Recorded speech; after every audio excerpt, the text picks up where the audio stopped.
দাদি, আমি শুনেছি নাকি পাশের জঙ্গলে এক রাক্ষসী থাকে। সেটা কি সত্যি? যদি সত্যি হয় তাহলে আমি তাকে দেখতে চাই। মানুষে বলে ও নাকি মানুষকে মেরে খেয়ে ফেলে। হ্যাঁ দাদু ভাই, তুমি ঠিকই বলেছ। আসলে এক রাক্ষসী আছে যে সবাইকে ধরে খেয়ে ফেলে। দাদি, আমি সত্যি দেখতে চাই। ওই রাক্ষসী আছে নাকি সবাই মিথ্যা কথা বলে? আমি কি যাব রাক্ষসীকে দেখতে নাকি যাব না? তুমি বলো না দাদি। বাচ্চা, আমি শুনেছি নাকি ও সবাইকে মেরে ফেলে, আর ও পূর্ণিমার রাতে ছাড়া বের হয় না। কালই তো পূর্ণিমা। ঠিক আছে দাদি, কাল রাতেই আমি যাব, দেখব সত্যি পেতনি আছে কি না। পূর্ণিমার দিন রাতে রাহুল হারিকেন নিয়ে বের হয়ে যায় রাক্ষসীকে দেখার জন্য। সত্যি কি রাক্ষসী আছে কি নেই তাই যাচাই করার জন্য।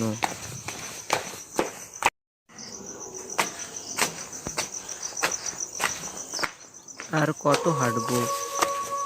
অনেক তো হেঁটেছি, এখনো তো রাক্ষসীর দেখা পাই না। দাদি বলেছিল তো এই বট গাছের নিচে নাকি রাক্ষসী থাকে। দেখি, রাক্ষসী, রাক্ষসী তুমি আছো? রাক্ষসী, রাক্ষসী তুমি নাকি খারাপ। আমার দাদি বলে তুমি নাকি সবাইকে মেরে ফেলো। এ কি সত্যি? তোর দাদি যা বলেছিল সবকিছুই সত্যি। আমি সবাইকে মেরে ফেলি। কেন তুমি সবাইকে মারো? আমাকে একটু বলবা? আমি শুনতে চাই, বুঝতে চাই, জানতে চাই। আমার কথা কেউ শুনতে চায় না, তুই শুনবি আমার কথা? তাহলে আমি বলবো তোকে আমার কথা। হ্যাঁ, আমি শুনবো, তুমি বলো। আমি আগে এই গ্রামেই থাকতাম, কিন্তু আমাকে চোর করে এখানে এনে মেরে ফেলে। তারপর থেকে আমি উন্মুক্ত আত্মা হয়ে গেছি, হয়ে আমি এই গাছেই থাকি। আমাকে কেউ মুক্তি দেয় না। তুই এসে আমার কথা শুনবি। কমলা ফুলের কমলা ফুলি কমলা লেবুর ফুল, কমলা ফুলের বিয়ে হবে কানে মুক্তির দুল। কমলা ফুলের বিয়ে দেখতে যাবে, ফলার খাবে চন্দনা দিয়ে। কোথায় থাকে কমলা ফুলি? সিলেট আমার ঘর দিয়ে। দিয়ে বলে দেখতে যাবো পাখা দিয়ে ভর।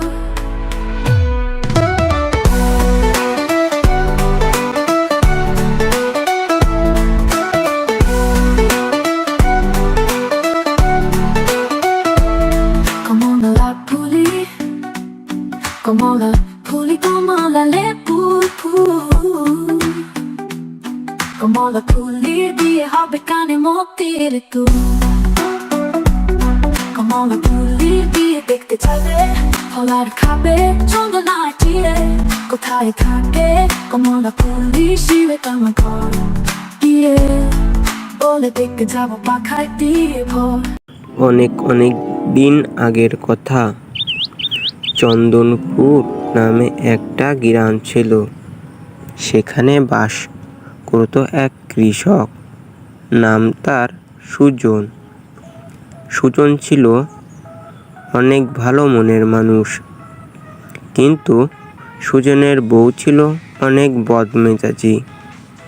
সে সবসময় সুজনকে গালাগালি করত। একদিন মনের দুঃখে সুজন বাড়ি ছেড়ে চলে যায়। সে হাঁটতে হাঁটতে এক বনের ভিতর একটি গাছের নিচে গিয়ে বসে আর মনে মনে ভাবতে থাকে সে আর কখনো বাড়ি ফিরবে না। সুজন যে গাছের নিচে বসেছিল সেই গাছের উপর দিয়ে এক পরী উড়ে যাচ্ছিল। সুজনের কান্না শুনে পরীরানী আকাশ থেকে নিচে নেমে এলো। এসে সুজনকে জিজ্ঞাসা করলো, তুমি এখানে বসে কান্না করছো কেন? তখন সুজন বলল, আমার বউ আমাকে সবসময় ঝগড়া করে, তাই আমি বাড়ি ছেড়ে চলে এসেছি। তখন পরী বলল, এই ব্যাপার, তাইলে আমি তোমাকে সাহায্য করতে পারি, কিন্তু আমার একটি শর্ত আছে। তখন সুজন বলল, বলো পরী, কি শর্ত? পরী বলল, আমাকে তোমার বিয়ে করতে হবে। সুজন একটু ভেবে বলল, ঠিক আছে, আমি রাজি।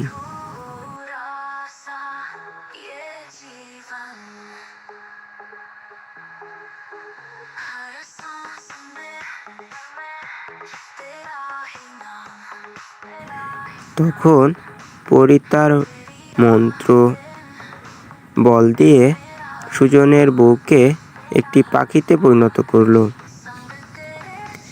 এরপর পরী রানী সুজনকে বিয়ে করে সুখে শান্তিতে বাস করতে লাগলো। অনেক অনেক কাল আগের কথা।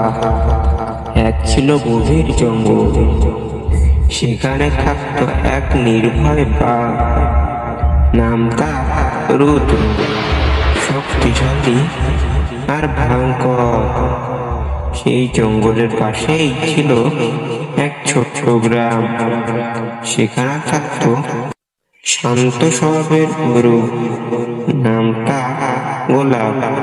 একদিন সন্ধ্যায় গোলাপ জঙ্গলের কিনারায় ঘাস খেতে এসেছিল। হঠাৎ রুদ্র সামনে এসে দাঁড়ালো। তখন রুদ্র এসে বলল, তুমি এখানে কি করছো ছোট্ট গরু? জানো না আমি এই জঙ্গলের রাজা? তখন গোলাপ শান্ত স্বরে বলল, আমি জানি তুমি কত শক্তিশালী, কিন্তু আমি এখানে শুধু একটু ঘাস খেতে এসেছি। তখন রুদ্র বলল, তুমি কি ভয় পাচ্ছ না আমাকে? তখন গোলাপ বলল, ভয় ভয় তো পাইনি, কিন্তু তুমি যদি আমার বন্ধু হতে তাহলে তো ভয় পাওয়ার কিছু থাকতো না।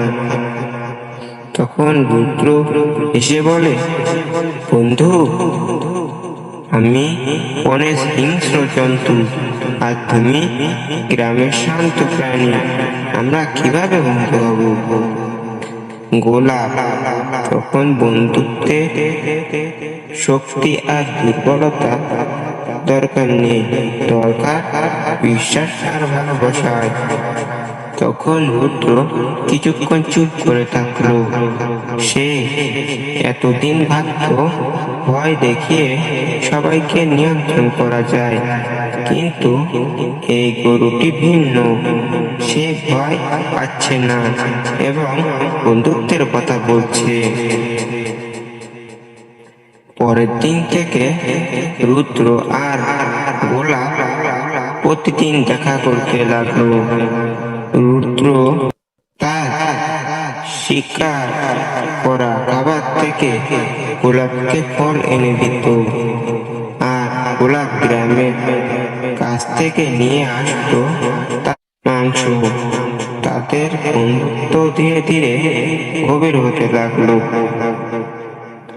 একদিন জঙ্গলে কিছু হিংস্র শেয়াল গোলাপকে আক্রমণ করতে এলো। গোলাপ ভয় পেয়ে চিৎকার করে বলতে লাগলো, রুদ্র আমাকে বাঁচাও, রুদ্র আমাকে বাঁচাও। তখন রুদ্র গর্জন করে ছুটে এলো। তার প্রচন্ড গর্জনে শেয়ালটা ভয় পেয়ে পালিয়ে গেল। তখন রুদ্র বলল, আমি তোমার বন্ধু, কেউ তোমাকে কষ্ট দিলে আমাকে সামনে পাবে। তখন গোলাপ হাসতে হাসতে বলল, আর তুমিও যদি কোনোদিন বিপদে পড়ো, আমি তোমার পাশে থাকবো।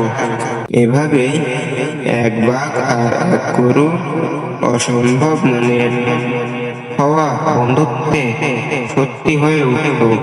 বন্ধুত্বের শক্তি নয়, বরং বিশ্বাস আর ভালোবাসায় আসল।